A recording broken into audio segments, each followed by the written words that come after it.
Yo, what's going on, people? Nicholas Persakis, Social Channel. It's been a while since I've been able to talk to you guys, but it's been busy. School is back up, so I'm really only to try and do these videos 4 days that there are games, and this is preview for Chelsea versus West Ham. London Derby. Excited. We're excited, but there's a lot of, there's skepticism. Are we going to be able to win this game? It's a very massive if we're able to win this game. Because I'm not 100% certain, the fans aren't 100% certain, and I'm not certain on the directors. This month of January has been, you can't say a disaster because you expected them to be doing more sales and more loans, then there would be more signings, but there hasn't been addressing positions of need. Midfield, you have no depth. You loan out midfielders that could have possibly gotten this game time, but instead they're being loaned out elsewhere. They're not being used in the starting lineup. You loan out defenders who could be used possibly when other guys aren't playing well. Those guys aren't here. Attackers just aren't being used or signed. Joao Felix looks like he's going to be the next one out. We don't really have any other striker option except from Jackson. Guiu's not really giving shots. So this is going to be it's an interesting lineup that I have predicted for this one, as I really do not know the possible outcome, and it's almost impossible to predict the lineup that Maresca will pick. But there's a few things that are certain. It's almost guaranteed that the best players will be available will play. The only things you don't know is who will be the goalie. Mainly, who do you think the striker will be? Even though I think there's a chance it will just be Jackson 100%, and that's who I have picked in this one. And who will be your wingers? And yeah, I think that's it. Who are the wingers? Who is the striker? Who is the defenders? And who is the goalie? The goalie is the massive one. Nobody wants to see Robo Sanchez. It would be so damaging. So damaging if we were to see someone like Robo Sanchez in net. I think I would lose all my respect that we've seen so far in Maresca this season if he replaced somebody who's made the most mistakes out of the top 5 leagues this season. We just can't see it happen again. So, let's hop in that damn lineup. This is the lineup I got picked. We got Jorgenson, Cucurella, Colwill, Chalobah, Reese, Caicedo, Enzo, Sancho, Palmer, Madueke, and Jackson up top. Starting in the back, it's obvious. It's so obvious Jorgenson needs to play. I don't know what kind of player Jorgenson is in practices and in trainings compared to what he is in as a starting goalkeeper. But what I've seen as a starting goalkeeper hasn't been that bad. The worst performance I think I've seen him have is the one against Morecambe. And he got a clean sheet. Of course, Morecambe's horrible, but that was the best, I think, performance I saw out of him all season. Or worst performance I saw of him all season. The games against Heidenheim, the games against Servette, those were really good games. In the Southampton game that he got started, he let a goal in, but it wasn't his fault. But he also made good saves in that game when it didn't matter. This guy deserves praise, in my opinion. I think that he really needs to get more credit. But he's going to have a tough task when it comes to the goalies that are coming back in the summertime. You've got your Mike Penders. You've got your Petroviches. It's going to be a really big test to see who actually wins that number 1 keeper job. I think Penders will end up going out on loan again. But, again, we'll have to see what happens with him. But Jorgensen in net, it really can't be anybody else. Cucurella is the only left back on the team, because Chilwell looks like he might be on his way out. We're not 100% certain yet. So Cucurella is on his way, keeps playing left back. Colwill is the only one in the defense that I'm really a question mark on. Do I think there's a chance that Tosin could play? Yes. Do I think Tosin's playing better than him at the moment? Also, yes. Colwill is a great young player, played very well in the West Ham game earlier in the season. So if I'm going to say anything about the pick of him, I'm very happy with it, and he needs to keep playing for development. I just keep thinking that what would have happened if Thiago Silva was re-signed for one more season. Chalobah plays again.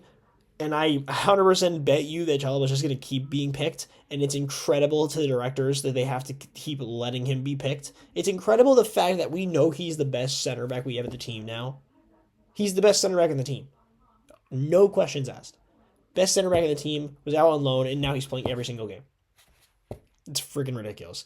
Reese at right back wasn't outstanding at all in the game versus Man City, but nobody really was outstanding in the game versus City, in my opinion. Hopefully he'll fill in. Maybe we'll even see him invert in this one. We'll have to see how he goes. It's been a big break, so he should be able to play. Caicedo and Enzo, there's no depth in the midfield. Dewsbury Hall wasn't outstanding in that Wolves game, but he, by any means, was not the worst player on the field. So, he's your only bit of depth, but he's not really fit for maybe either one of these two positions. Maybe that Enzo role, but he's not been outstanding at it, even in times he's played this season. I'm fine with him being a backup, but I really would have liked to see someone like Andre Santos or Ugochukwu get brought back. I really would have loved to see Ugochukwu for a different type of midfielder that we don't have at this team he brought back. Sancho I picked as my man of the match in a TikTok I made for my predicted lineup. Reason being, I just like sometimes you have a feeling about players, and this one I have a feeling. I think that he's going to do very, very, very well in this one. Of course, their right back. Who is that? Is Kufal? I think is still their right back. I think he should do well. I'm not sure how fast Kufal is, but Jaden obviously is not the quickest guy himself. But I do like Jaden's chances of being a very prominent player in this match. I really think he'll be super, super effective. We've seen him put crosses into the box that have been terrific. We've seen him get low-driven crosses that have been either not putting away. I'm thinking off the top of my head, I'm thinking of that Jackson one where he puts it across the box to Jackson, and he looks so just stagnant on the ball. So that's the one that comes to my head the most. But I think Jadon Sancho does a very, very good game. If not man of the match, I think he just plays very well. Palmer, I think he'll play well in this one. He's gotten like at least 8 to 9 days worth of rest at this point. I think it'll be 8 days of rest. I think that he may or may not be fully recovered from whatever that ankle injury is. I don't think fully recovered is a great word to use. Don't really know what even the injury he's suffering from is. I don't think anybody really knows, but I think we'll see, Palmer playing at a different magnitude than we have the last few weeks. Madueke on the right, I don't think Neto's done enough to guarantee himself any type of playing time as a starter. Noni scored 2 and 2, even though his last one was not that great. But he's in the right position to score that goal. That's all I care about. So Noni goes again. Jackson up top, we don't have another option. It's either you play Mark Guiu because you haven't been happy, and Jackson hasn't scored in 7 games. He hasn't scored a goal in 7 games. So I'm perfectly fine. If Mark Guiu is going in this game, perfectly fine with it. Perfectly fine with it. So that's it for the lineup. When it comes to this game, there's really no other result we can take except only a win. Because if we lose, it'll be such a lost time period. I mean, if we win this game, we go back into 4th place and we go 2 points above City and Bournemouth. Arsenal obviously beating Man City was maybe the best thing for us because, of course, we wanted to get back in the top 4. Arsenal, of course, we don't want to win, but I think at this point, I'll just accept us getting top 4 over us, maybe us beating over Arsenal in the league. I don't think that's going to happen at this point. Maybe if you said that 3 weeks ago, I would have believed you, but not at this point.